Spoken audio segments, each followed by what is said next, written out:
কোনো রকম নারকেলের দুধ ব্যবহার না করে বানিয়ে ফেললাম সেই একই স্বাদের চিংড়ি মাছের মালাইকারি।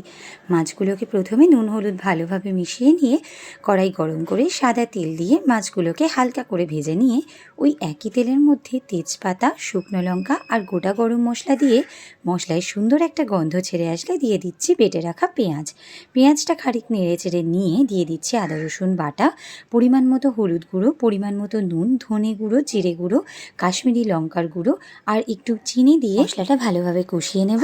আর এখানে ঈষদুষ্ণ জলের মধ্যে একটু গুঁড়ো দুধ দিয়ে ভালোভাবে নেড়েচেড়ে নিয়ে কষিয়ে রাখা মশলার মধ্যে দিয়ে ঝোলটায় ফুট ধরলে ভেজে রাখা চিংড়ি মাছগুলো দিয়ে ঢাকনা দিয়ে ঢেকে 5 মিনিট থেকে 7 মিনিটের জন্য রান্না করব। এটি প্রায় হয়ে এসছে, সেই সময় দিয়ে দিচ্ছি ফ্রেশ ক্রিম, একটু ঘি, কয়েকটা কাঁচা লঙ্কা আর নামানোর একদম আগে দিয়ে দিচ্ছি গরম মশলা গুঁড়ো। দিয়ে তৈরি হয়ে গেল আমাদের দারুণ স্বাদের চিংড়ি মাছের মালাইকারি। এই মালাইকারিটা যে নারকেলের দুধ দিয়ে তৈরি হয়নি তা একেবারে বোঝার উপায় নেই। শুধু গরম গরম ভাতের সাথে সার্ভ করতে হবে দুর্দান্ত স্বাদের এই চিংড়ি মাছের মালাইকারি।